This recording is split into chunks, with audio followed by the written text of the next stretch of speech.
So hello all. So today we have Abhishek Dange with us, who has secured All India rank 452 in his second mains and has secured 299 marks in geography optional, which is I guess around fourth or fifth highest in geography optional this time. First जो है वो 323 है, then 312 है, उसके बाद भी there are people who are in the range of 304 to 3010 I guess, 2-3 people, and then 299 is the fifth highest score in geography optional. So geography की जो एक मैजिकल स्ट्रीक इस साल स्टार्ट हुई है, तो उसी सीरीज के अंदर और रीडिस्कवरिंग ज्योग्राफी को लेते हुए we have Abhishek with us today, who has secured 299 marks in geography. And the paper wise distribution की अगर अपन बात करें तो पेपर 1 में ही has secured 150 marks and paper 2 में 149 marks. So we welcome Abhishek on this particular session. And Himanshu sir, would you like to take further? Yes, yes. So congratulations, Abhishek. Very Thank you. marks you have secured in geography, and Yes. definitely you can understand that as a teacher, I'm so much delighted. So, Abhishek, I would like to ask one question before we begin discussing other things. I think Pranjal, this is the sixth or seventh Hmm. topper this year Yes. of talking to. Yes. And Yes. out of the 6-7 we are talking about, 90% of them have cleared in their fifth Hmm. or sixth attempt. Okay. Hmm. So now the thing is कि there can be a perception कि भाई geography optional में ठीक है Hmm. marks आ रहे हैं लेकिन जा करके पांचवें और छठे अटेम्प्ट में आ रहे हैं. बिल्कुल बिल्कुल. ठीक है. तो what do you think? Is it really so? Hmm. Sir मुझे मतलब ऐसा अभिषेक, लगता है would you like to answer?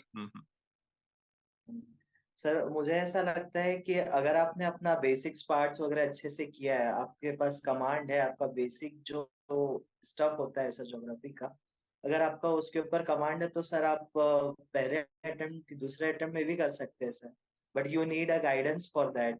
Hmm. Definitely. तो अभिषेक, तुम्हारा कैसा एक्सपीरियंस था ज्योग्राफी के साथ, और ज्योग्राफी तुमने कब से स्टार्ट करी थी, और ज्योग्राफी के साथ तुम्हारा इवोल्यूशन क्या रहा? सर मैं पूरा प्रिपरेशन को दो फेज में देखता हूँ सर. पहला एक फेज ऐसा था जिसमें मैंने बहुत फेमस ज्योग्राफी के जो ऑप्शनल क्लासेस जो होते हैं उसको मैंने ज्वाइन किया था सर. वो ज्वाइन फाउंडेशन. करने के बाद मुझे फाउंडेशन कोर्स जो था वो ज्वाइन किया था सर. वो ज्वाइन करने के बाद मुझे रियलाइज हुआ बाद में कि मैं आंसर तक नहीं लिख पा रहा हूँ प्रीवियस ईयर क्वेश्चंस के. सिलेबस भी उसमें कंप्लीट नहीं कराए थे सर, 2 या 3 मुश्किल से यूनिट कंप्लीट कराए होंगे. और सर अगर मैं लिख भी पा रहा था तो बहुत ही बेसिक जीएस स्टफ जो होता है वो ही लिख पा रहा था. तो वो फेज जो था बहुत फ्रस्ट्रेशन भरा हुआ था, समझ में नहीं आ रहा था. मतलब पूरा सर ऐसा हो गया था कि ऐसा लग रहा था कि कुछ नहीं हो सकता, बहुत गलत सब्जेक्ट ले लिया है मैंने ज्योग्राफी. फिर सर सेकंड फेज जो हुआ उसमें ऐसा था कि सर देखा टॉपर्स लोग सब बात करते थे कि सर गाइडेंस आईएएस की क्लासेस होती है 500 प्लस करके. तो सर मैंने उसको फिर ज्वाइन किया 500 प्लस. मैंने देखा इतने टॉपर्स बोल रहे हैं तो मैं बोला चलो विश्वास कर लेते हैं. तो सर जो मेरा फर्स्ट मेंस था 2021 का, तो मेरे पास समय एक्चुअली बहुत कम था. 500 की मैंने क्लासेस की थी. तो फिर सर उसमें मैंने सोचा कि अब तो इसका बेसिक्स पढ़ना, सर का जो नोट्स होता है वो पढ़ने के पास टाइम नहीं है. तो सर मैंने उस जो 500 प्लस के जो नोट्स थे उसी को ही पूरे रटे डाले थे. और सर मतलब उसमें जो कॉन्सेप्ट्स वगैरह दिए हुए थे मैं कोशिश करता था कि मैं उसको समझ जाऊँ और उसको कैसे भी करके मैं उसको यूटिलाइज कर लूँ सर आंसर्स में. तो सर मैंने वो किया और उस बार 2021 में मेरे सर 222 मार्क्स आए. तो सर मुझे ऐसा लगा जो मैंने किया है शायद तक वो सही है वो. लेकिन उसके बाद ये रियलाइजेशन हुआ कि लैक्यूना भी है, क्योंकि ऑप्शनल में अगर इतना कम नंबर आता है तो आपका सिलेक्शन तो हो ही नहीं सकता. फिर मैंने टॉपर्स इंटरव्यू वगैरह देखे, टॉपर्स की कॉपी देखी. फिर समझ में आया जो एक रीजनल पर्सपेक्टिव होता है ज्योग्राफी में, वो मेरे यस. आंसर्स में मिसिंग था. तो सर इस बार जो मैंने था बहुत स्पेसिफिक उसमें एफर्ट्स डाले. और जो केस स्टडीज होती है, जो रीजनल एस्पेक्ट होते हैं सर, उसमें मैंने बहुत फोकस किया. 50 टू 60 केस स्टडीज मैंने प्रिपेयर कर ली. एक कॉपी है मेरे पास, उस कॉपी में मैंने खुद प्रिपेयर करी. और सर इस बार का जो मेरा जो प्रिपरेशन था वो फिर रिफ्लेक्ट हुआ नंबर्स में सर. 299 मिले मुझे. बिल्कुल बिल्कुल बिल्कुल. तो अभिषेक, तुमने तो टाइम रहते उस चीज को सुधार लिया, या फिर मतलब वैसे भी बहुत टाइम लगा, ऑफ कोर्स सी बात है, no doubts about that, but still जैसे कोई एस्पिरेंट है, उसने जो फाउंडेशन बैच है वो कोई बहुत फेमस इंस्टीट्यूशन के यहाँ पर किया है, बट उससे जो प्रीवियस ईयर क्वेश्चन है वो भी सॉल्व नहीं हो रहे हैं, लेट्स से, क्योंकि बहुतों के ऐसे रिव्यूज आते हैं 500 में सर के पास, और बहुतों का एक कंसर्न रहता है कि जो कंटेंट है वो जस्टिफाई नहीं कर रहा है क्वेश्चन की डिमांड क्या है, स्पेशली आफ्टर 2015 ऑनवर्ड्स जो क्वेश्चन आ रहे हैं उसके बाद बहुत डिफिकल्ट हो रहा है कंटेंट से कई क्वेश्चन को सॉल्व करना। तो इस तरीके से हो कह रहा है ना कि जो आपकी बिल्डिंग बन रही है वो बहुत ही क्या है हैपहजार्ड बन रही है और बहुत ही अनबैलेंस टाइप की क्या प्रिपरेशन हो रही। तो कैसे तुमने जो एक वीक फाउंडेशन के ऊपर जो और ऊपर की लेयरिंग थी उनको कैसे तुमने अपने अंदर इंक्लूड किया और कैसे जो पुरानी चीजें उनको अनलर्न किया? क्योंकि ये क्वेश्चन अभिषेक बहुत इंपॉर्टेंट है, बिकॉज मेरे पास बहुत स्टूडेंट्स आते हैं कि तुम्हारे जैसे कई कई जगहों से सताए हुए। तो उनकी एक प्रॉब्लम ये रहती है हमेशा कि वो अनलर्न नहीं कर पाते, और वो क्या करने की कोशिश करते हैं, they try to integrate synthesize करने की कोशिश करते हैं whatever they had done before also, and now what they are getting, suppose 500 plus, and because you have done 500 plus, so कि 500 plus actually कहने के लिए एक crash course है, but it gives you more than the foundation courses which most of them are running। ठीक है? तो वो जो कंटेंट हो जाता है वो इतना हैवी हो जाता है कि ultimately the students are enable to consolidate that, and that is why they are enable to take the proper benefit out of it. तो तुमने इस टेंडेंसी को कैसे मैनेज किया? सर मैंने देख लिया था कि उससे सॉल्व तो हो नहीं रहा है प्रीवियस ईयर क्वेश्चन जो मैंने फाउंडेशन किया था उससे। मैं बोला इससे जब अगर सॉल्व नहीं हो रहा है तो इसका क्या ही मतलब है। सर मैंने 2-3 बार उसको ट्राई किया, रिवाइज किया जो फाउंडेशन नोट्स थे कि कहीं मेरे में तो कुछ इश्यू तो नहीं आ रहा है। सर मैंने देखा उसके बाद भी मैं कर ही नहीं पा रहा था सॉल्व। तो सर मैंने एक डिसीजन लिया उस समय कि जब आप इससे सॉल्व नहीं कर सकते तो आप इस नोट्स का कोई मतलब नहीं है। सर मैंने उसको उठा के साइड कर दिया। मैं बोला अब मैं इसको देखूँगा भी नहीं, ये पूरे वेस्ट नोट्स है, कचरा थे सर मेरे लिए वो। फिर मैंने सर जब मैंने देखा फिर नेक्स्ट मेरे पास ये आया कि सर अब क्या करना चाहिए? फिर सर जैसे मैंने देखा टॉपर्स लोग बहुत ज़्यादा सर गाइडेंस से किए हुए थे, 500 का सर बहुत नाम था। तो मैं बोला क्यों ना अब इसमें ट्रस्ट किया जाए, एनी हाउ मेरा कुछ होने वाला नहीं था सर, उस फाउंडेशंस को लेके। मैंने बोला कि चलिए 500 प्लस करके देखते हैं, एक बार इसमें ट्रस्ट कर लेते हैं। फिर जब मैंने देखा कि जो आंसर जो लिखने का जो क्लास का जो पैटर्न होता है, वो क्वेश्चन आंसर पूरा जो है मेंस को आप देखेंगे, पीवाईक्यू अगर देखेंगे, तो आप उसको आंसर कर सकते हैं सर, आप जिस पैटर्न में उसको बताते हैं, जो स्ट्रक्चरिंग करना, किसमें ज़्यादा वेटेज देना, किसमें नहीं। तो सर जो वो एक मेजर इश्यू था वो मेरा सॉल्व हो गया 500 प्लस से, कि मैं एटलीस्ट आंसर करने लगा। फिर दूसरा बात आई मेरी कांसेप्ट की, तो सर मैं कोशिश करता था कि जो आपने जो बताया है क्लास में, उसके जो कांसेप्ट है वो बहुत सिंपल लैंग्वेज में मैं उसको यूज़ कर सकूँ। बेसिक अंडरस्टैंडिंग आ जाए सर, वो कांसेप्ट को लेके जो टर्म्स है, वो टर्म्स को लेके मेरी अंडरस्टैंडिंग बन जाए। तो सर मैंने उस पे वर्क किया, जो समझ में नहीं आता था मैं नोट्स भी मँगवा लिए थे सर गाइडेंस के, और उसी नोट्स को मैं यूज़ करता था। सर जो मेरा ये सेकंड वाला जो पार्ट था, इसमें मैंने कोई भी बुक का यूज़ नहीं किया और प्रीवियस जो मेरे कोचिंग के नोट्स थे, उसका मैंने यूज़ नहीं किया। मैंने सिर्फ गाइडेंस का यूज़ किया और इसके अलावा मैंने अपने तरफ से सर केस स्टडीज़ वगैरह जो था, वो उसको बहुत एनरिच किया सर अपने content. Definitely, definitely. Just for the students, मतलब अभी जूम मीटिंग की रिकॉर्डिंग से स्टार्टिंग से पहले अभिषेक वॉज हिमसेल्फ टेलिंग कि बहुत ही पैथेटिक एक्सपीरियंस रहा फाउंडेशन कोर्स का, and we were not actually forcing him to say all these things, but he this was his real testimony of what he has done in geography option और क्या क्या experiences थे। तो वो सब चीजें थी। तो मतलब कह सकते हैं इन शॉर्ट कि अभिषेक की जो प्रिपरेशन रही थी, वैसे जो ज्योग्राफी के अंदर अपन आंसर्स लिखते हैं प्री क्यू आर फेज और पोस्ट क्यू आर फेज, या फिर जो डिफरेंट डिफरेंट फेजेस के अंदर करते हैं, फोर्डिस्ट एंड पोस्ट फोर्डिस्ट सिटीज के सेंस में, तो इसका फेजेस बहुत दोनों डिफरेंट हैं और दोनों में क्या है कि एक अलग टाइप की प्रोग्रेस देखी जा सकती है, नो डाउट अबाउट इट। जी, तो अभिषेक मतलब जैसे तुम्हारे जो मार्क्स आए हैं अभी 299, तो उसमें बहुत ही बैलेंस्ड मार्क्स हैं पेपर 1 और पेपर 2 के बीच में। 150 yes in sir. Paper 1, 149 in paper 2, तो मतलब इक्वल मार्क्स हैं एक तरीके से। तो कैसे प्रिपरेशन के टाइम में तुम्हारा इनको प्रिपेयर करने का वेटेज रहता था, और कैसे तुमने इन दोनों को इक्वल वेटेज दिया अपनी प्रिपरेशन में? सर मेरा एक कोशिश रहती थी कि जो फर्स्ट जो पेपर है, उसमें जो कॉन्सेप्ट्स वाले जो पार्ट है, उसको मैं बहुत अच्छे से कर लूँ। और उसको जो अप्लाई है सर मैं सेकेंड वाले पार्ट में उसको करूँ सर। जितने जो मॉडल्स होते हैं दे आर वेरी इंपॉर्टेंट। तो सर मैं कोशिश करता था कि वो जो मॉडल्स है उसको मैं यूज करूँ। सर जो इन्वायरमेंटल प्रिंसिपल्स जो बताते थे, इकोसेंट्रिक अप्रोच, जो टेक्नोसेंट्रिक अप्रोच है, उसको मैं बहुत फ्रिक्वेंटली सर यूज करता था सेकेंड जो पेपर है उसमें।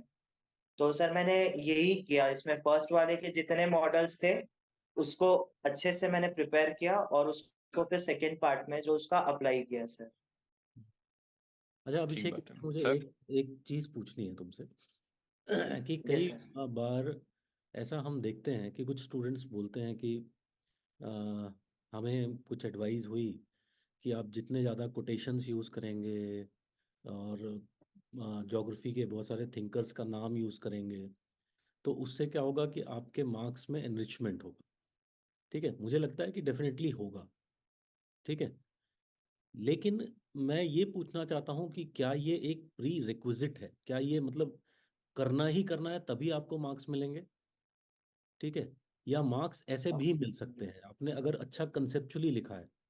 सपोज मैंने कोई कोटेशन नहीं यूज़ की है बट मेरे कंसेप्ट बहुत क्लियर हैं, मैंने बहुत सिंप्लीफाइड ढंग से लिखा है, तो मुझे लगता है कि आपको मार्क्स मिलेंगे। ठीक है, तो तुम्हारी क्या अप्रोच थी इस चीज़ को लेकर के? क्या तुमने भी बहुत सारे कोटेशंस एटसेट्रा यूज़ किए? सर जब मेरा फर्स्ट पार्ट था तो फर्स्ट टाइम जब मैंने मेंस दिया था तो उसमें बहुत सारे ज्योग्राफिकल थिंकर्स के नाम थे और उसके जो उनके बुक कॉन्ट्रीब्यूशंस थे वो थे। लेकिन मेरे को ऐसा लगा कि मैं बहुत ज्यादा एक्सेसिव कर दिया। वहां पे एग्जाम में आया हुआ है सर कुछ रेडिकल ज्योग्राफी के ऊपर और मेरे को सब कंफ्यूजन हो गया सर वहां पे, क्योंकि रिवीजन भी अच्छा नहीं था और बहुत ज्यादा मैंने याद कर लिया था। तो सर हम्म। इस बार मैंने थोड़ा सा उसको कम किया। मैंने बोला कि लास्ट 2 ईयर जो थीम आ चुके हैं उस पार्ट से मैं उसके सर मैंने उसके शॉर्ट नोट्स नहीं बनाए थे। तो हम्म। फिर सर जो जो बच गया उसके मैंने बनाए और उसमें एक या दो थिंकर के मैं नाम लिखता था जो बहुत फेमस थे और हम्म। उनके बुक। तो सर मैंने यूज तो किया है सर, आंसर्स में मैंने यूज किया है। And hmm. आई थिंक सो अगर आप यूज करते हैं तो आपको रिवॉर्ड करते हैं because they are looking for the key words, I think so sir. No मुझे नो, ऐसा लगता है। Agree with that. ठीक है, मैं भी इससे पूरी तरह से एग्री करता हूँ। मैं इसलिए कह रहा हूँ क्योंकि मेरे अपने पर्सनल एक्सपीरियंस में जो स्टूडेंट्स के साथ मैंने डील किया है, those who have secured very very good marks also, I am talking about them also. तो इसमें मिक्स है, मतलब कि जो मार्क्स आ रहे हैं उसमें कुछ स्टूडेंट्स ऐसा कर रहे हैं तो उनके मार्क्स आ रहे हैं। ठीक है, they are getting good marks, there is no doubt about that. But कुछ स्टूडेंट्स की फंडामेंटल प्रॉब्लम थी कि वो कोटेशंस याद नहीं कर पा रहे।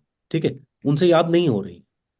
तो मेरे पास स्टूडेंट्स आए, काफी मतलब स्टूडेंट्स इस तरह के आते हैं कि सर मुझसे नहीं याद होता है, मैं क्या करूं? तो मैं उनसे यही कहता हूँ कि यार जो बेसिक जो मोस्ट फेमस थिंकर्स हैं, फॉर एग्जांपल हम क्रिस्टोलर की बात करें, लॉश की बात करें, तो वो तो आपको याद रहते यस हैं सर। क्योंकि वो तो आपके सिलेबस का पार्ट है। ठीक है, तो कम से यस कम सर। बस उतना ही कर लो, उससे ज्यादा जरूरत नहीं है, यू डोंट नीड एक्चुअली। ठीक है, तो that is what I am saying कि in getting marks there is no one way. कई बार क्या होता है, वो डॉगमा सा बन जाता है and many students are struggling because of that. ठीक है, this is what I yes want to convey to the larger audience who is अब लिसनिंग। अभिषेक एक क्वेश्चन ये भी था कि जैसे सर। 280 तक लेके आना, 285 तक लेके आना फिर भी ठीक है, बट 299 मतलब 300 पे क्लोज करना अपने मार्क्स को, तो इसमें तो कुछ ना कुछ क्या है कि एक्स्ट्रा एज भी होगा। तो ये जो एक्स्ट्रा एफर्ट जो पुट करे हैं, तो ये यूरेका मूवमेंट जब तुम अपने नोट्स पढ़ रहे थे तो कहाँ पर हुआ था कि अगर ये चीजें मैं डाल के आऊंगा, या फिर जब तुम अपना एक्चुअल एग्जाम लिख रहे थे तब वो कौन सी ऐसी फीलिंग्स थी जिनसे तुम ये सोच रहे थे कि अगर ये पुट करूंगा तो शायद अच्छे मार्क्स आ जाएंगे और ये चीज डालूंगा तो अच्छे मार्क्स आ जाएंगे? तो वो कौन से ऐसे यूरेका मूवमेंट्स थे जहां पर तुम्हें लगा कि हाँ, हाइंडसाइट में जाके उनको सोचें देखें तो हाँ कि उनसे ये मार्क्स पुश हुए हैं 299 तक? यस सर, पहले तो मैंने टॉपर्स के देखे कि उनका ज्योग्राफी की स्ट्रैटेजी क्या थी। उन लोग यही बोलते थे कि स्पेसिफिक एग्जांपल्स देना है, स्पेसिफिक आपको केस स्टडी देना है। तो एक वो बात हुई। दूसरी बात सर, जो अपलोड करते हैं सर, जो पेपर्स होते हैं, टेस्ट पेपर्स होते हैं जो अपलोड किए जाते हैं, उसमें मैंने देखा कि टॉपर्स लोग उसको कोट कर रहे थे। रीजनल एग्जांपल्स वगैरह हो गया, रीजनल एस्पेक्ट हो गया, उसको वो लोग उसमें कोट कर रहे थे। तो सर मैंने सोचा कि ये तो करना ही पड़ेगा मुझे। फिर सर मैंने इसमें 50 to 60 मैंने अपने जो थे अपना केस स्टडी वो प्रिपेयर किया, जो कि सर जिसमें वो काफी ओवरलैप होता है, ताकि सर एक इसमें आए तो उसको मैं 2-3 इसमें यूज कर सकूं।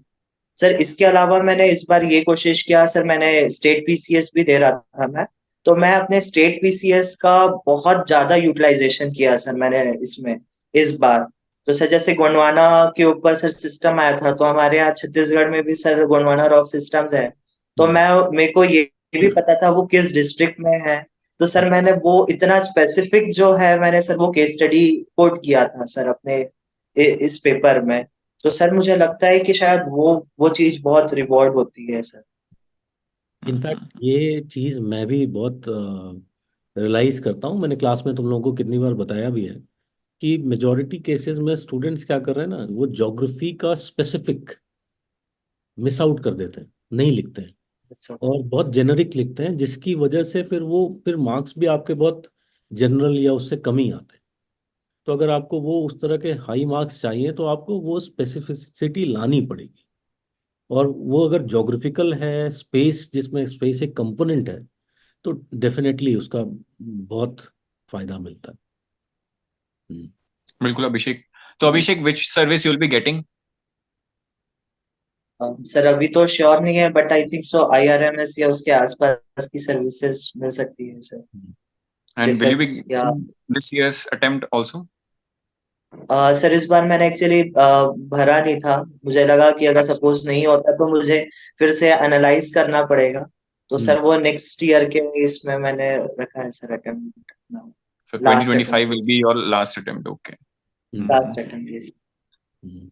So Abhishek, any message for people who want to start their UPSC preparation for the year 2025-2026 और वो सोच रहे हैं कि ज्योग्राफी ऑप्शन के साथ जाएं या ना जाएं, बिकॉज काफी सारे ऐसे ऑप्शंस मार्केट में आ गए हैं जो कि बोला जाता है कि 4 महीने 4.5 महीने में हो जाएंगे। तो वो एक शॉर्ट ट्रिक लेते हैं और उनका एक्यूमेन ज्योग्राफी का होता है। ज्योग्राफी उनको अच्छी भी लगती है, इंटरेस्ट सब्जेक्ट भी होता है, एकेडमिक्स में भी उनके पास वही था ह्यूमैनिटीज के अंदर। तो उनके लिए क्या मैसेज रहेगा? सर मैसेज तो ये है कि सर इसमें बहुत ज्यादा मिस इन्फॉर्मेशन है मार्केट में, कि ये बहुत सारी कोचिंग्स है। तो सर आप ज्वाइन कर, बच्चे लोग जो है ज्वाइन करने के पहले सर ये देखें कि वहां से रिजल्ट मिल रहा है कि नहीं मिल रहा है, और सर वो कितना डिलीवर दे पा रहे हैं, जो डिमांड है उसको फुलफिल कर पा रही है कि नहीं सर कोचिंग। आप उनके नोट्स ले लीजिए, आप नोट्स खुद पढ़िए और देखिए कि आप क्या एक भी आंसर दे पा रहे हो उस नोट से। अगर आपको लगता है कि ऐसा कुछ भी नहीं है तो सर आप ज्वाइन मत करिए। सर बहुत ज्यादा जो है मिसगाइडेंस है सर ज्योग्राफी को लेके, कितना बड़ा सिलेबस है, कैसे कंप्लीट होगा। सर बट मुझे ऐसा लगता है कि अगर एफर्ट्स नहीं हो और कंसेप्ट क्लियरिटी हो तो सर ये जर्नी बहुत इजी हो जाती है सर। बिल्कुल। बिल्कुल बिल्कुल, मुझे भी ये लगता है हिमांशु कि सर। अगर आप सही जगह पे अपने फाउंडेशन क्लासेस करते हो तो जो क्लासेस होंगी आपकी 5 to 6 मंथ्स में फिनिश हो जाएंगी। और फिर उसके बाद आपका 3 months to 6 months का रिवीजन पीरियड होगा, जिसमें आप रिवाइज करोगे, कंसोलिडेट करोगे, and that 1 year is more than sufficient actually. So that is the way you should think. Hmm. अच्छा, एक और चीज मैंने ये देखी इस बार के रिजल्ट्स में है कि द स्टूडेंट्स जिन्होंने काफी अटेम्प्ट्स दे लिए हैं उनका सिलेक्शन इस बार बहुत हुआ है। तो क्या रीजन हो सकता है कि ऐसा हमें देखने को मिल रहा है इस बार के रिजल्ट्स में? सर मुझे ऐसा लगता है कि जो जीएस वाला जो फैक्टर था वो, उसमें थोड़े एनालिटिकल क्वेश्चंस आ गए थे। तो हम्म। उसमें जो है अगर आप बहुत साल से प्रिपरेशन कर रहे हो तो उसमें आपको एज मिल जाता है एक। हम्म। और सर ये एक मेरे को रीजन अभी लग रहा है सर इसका। हम्म। प्रांजल और सर, एक आपको क्या लगता है? सेकंड लेयर पे ये भी रीजन है इसके लिए कि जो काफी सारे जिनका जीएस ओके ओके था पर माइंड एनालिटिकल चलता था, तो उन्होंने पेपर वन जो प्रीलिम्स में होता है उसको निकाल लिया। सी सेट स्ट्रांग था तो मेंस तक पहुंच गए। ठीक है। बट फिर मेंस में दो टाइप के स्टूडेंट्स पहुंचे, एक तो जो बहुत टाइम से प्रिपरेशन कर रहे थे यूपीएससी के और मेंस अच्छा था, और एक जो अभी नए नए आए थे और उनका मेंस खराब था। तो उनको क्या है कि जो यस सर, पुराने वालों ने वन साइडेड क्या है कि हटा दिया। हटा दिया। यस सर, ये तो हाँ, मुझे मुझे भी लगता है कि कुछ कुछ ये तो बात है कि इस बार क्योंकि हम्म। प्रीलिम्स थोड़ा सा डिफिकल्ट रहा ओवरऑल, जीएस के सी टर्म्स सेट काफी की टफ आ गया। टर्म्स में भी। तो उसका फर्क तो पड़ा है। तो मतलब कहने का मतलब यही है कि this is going to be the trend, because I believe कि यूपीएससी अगर कोई ट्रेंड चालू करता है तो वो कंटिन्यू होता है वो ट्रेंड, 5 इयर्स 10 इयर्स वो ट्रेंड चलता रहता है। तो एक यूपीएससी ने इस बार हम देखें तो दो ट्रेंड चालू हुए हैं। एक तो डेफिनेटली ये है कि प्रिलिम्स थोड़ा सा डिफिकल्ट हो गया, और ये एक्चुअली ट्रेंड अभी नहीं चालू हुआ है। ये अगर हम देखें तो पिछले 2-3 साल से ही ये हो रहा है, including the C SAT paper. ठीक है। तो और इसीलिए देखोगे कि जो सी सैट की कोचिंग्स थी बीच में गायब ही हो गई थी, वो वापस अभी सी सैट की कोचिंग्स आ गई हैं।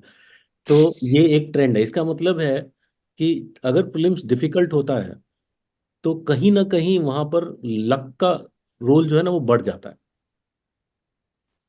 तो एक बात आपको अपने प्रीलिम्स की प्रिपरेशन बहुत अच्छे से करनी है, अपनी तरफ से जितने एफर्ट्स मार सकते हो वो मारने की कोशिश करो, क्योंकि मैं देखता हूँ कई बच्चे ऐसे हैं जिन्होंने पिछले साल सपोज प्रीलिम्स निकाला है। Now the thing is they are over confident, और वो सोच रहे हैं कि नहीं नहीं भाई हम 1 महीना पढ़ेंगे हो जाएगा। अभी क्या हो गया है, प्रीलिम्स में मार्जिन ऑफ एरर जो है वो बहुत कम हो गया है, and you have to take that into account and accordingly you should prepare for your prelims. Once you have cleared prelims, अगर हम मेंस में देखें तो फिर अल्टीमेटली क्या हो रहा है कि देर आर पीपल और there are many students who have got just because of chance. ठीक है, उन्होंने भी मेहनत की होगी नो डाउट, बट उनकी बाकी कुछ प्रिपरेशन हो सकता है कि उस लेवल की ना हो। ठीक है। तो वहां पर आप एक बार प्रीलिम्स क्लियर कर लेते हो and you have that kind of good concepts related with the topics, mains की थोड़ी अच्छी तैयारी है, तो definitely your chances of getting through in the final list is very high. तो एक तो ट्रेंड डेफिनेटली ये दिख रहा है, और मुझे लगता है कि ये सबको ध्यान में रखना चाहिए। और दूसरा ट्रेंड तो डेफिनेटली है कि you can see that there is हवा बदल गई है ऑप्शनल्स के टर्म्स में, और ज्योग्राफी इस बार ज्योग्राफी ने सबको फोड़ दिया Geography. है। क्योंकि because I cannot find among the social sciences none of them have so many people who have crossed 290 plus 300 plus like there are in geography। ठीक है। और ये ट्रेंड एक्चुअली में, ये ट्रेंड भी देखो ना तो मैं 2-3 साल से वो पकड़ रहा था, धीरे धीरे वो ग्रो कर रहा था। इस बार वो पूरी तरह से वो खिल के आ गया है सामने। ठीक है। तो कभी हम्म, कभी ये होता है कि ultimately there are people who have that trust, like yourself, you see you had that trust, you kept working on that and ultimately it gave you the returns, so वही हुआ है। तो again the same thing goes for the people who are already preparing and they are stuck in the range of 220s 30s 40s, कुछ 50s में भी stuck हैं and they are ultimately thinking कि अब क्या करूं, confusion है। तो आई रियली बिलीव कि कई चीजें जो होती हैं हमारे हाथ में नहीं होती हैं। सितारे अगर सब एक साथ मिल जाएंगे तो फिर हो ही जाएगा। ठीक है, हमें अपना काम करना है and we have to do it with all the due diligence, with all the commitment. Ultimately अगर आपने अपना काम सही से किया है तो you will feel satisfied, whatever be the result you will feel satisfied. And ये जो फीलिंग ऑफ सेटिस्फैक्शन है, मुझे लगता है that is the most important feeling. क्योंकि मेरा पर्सनल मानना ये है कि आप सेलेक्ट हो या ना हो, आप हमेशा पैथेटिक ही फील करोगे, because ultimately it is the human nature to be always dissatisfied with everything। ठीक है। So Abhishek, any message for the student community as a whole, and not I'm not talking just about geography optional। Sir मैं यही message करूंगा, अगर आपने एक बार commitment ले लिया है कि you have to do this, then आपको एफर्ट्स तो डालने ही पड़ेंगे, देयर इज नो शॉर्टकट। आपका जो वर्क है आपको करना ही पड़ेगा, उसकी अंडरस्टैंडिंग आपको बढ़ानी ही पड़ेगी। और सर एक पॉजिटिव एटीट्यूड के साथ अगर अपन लोग पढ़ते हैं तो सर मुझे ऐसा लगता है कि अप्स एंड डाउन्स तो आएंगे बट आप उसको ओवरकम कर लेंगे और फिर अपने वर्क में आप वापस से स्टार्ट कर सकते हैं। सर वही है कि आप अपने एफर्ट्स डालते जाइए, अल्टीमेटली आपको फिर जो रिजल्ट है सर वो रिफ्लेक्ट होगा ही आपके रिजल्ट में। डेफिनेटली। सही बात है। ठीक है Abhishek, so it was nice talking to you and we again congratulate you for this particular success. और जो एक नेक्स्ट अटेम्प्ट होगा उसमें ये वाला रिकॉर्ड भी तोड़ना ज्योग्राफी ऑप्शनल के स्कोर के अंदर। or whenever you Right. come to Delhi, do come in the offline class and give a detailed strategy of paper 1 and paper 2 to the students as and when you will be coming to Delhi. और फिर offline मिलते हैं, एक बार connect करते हैं.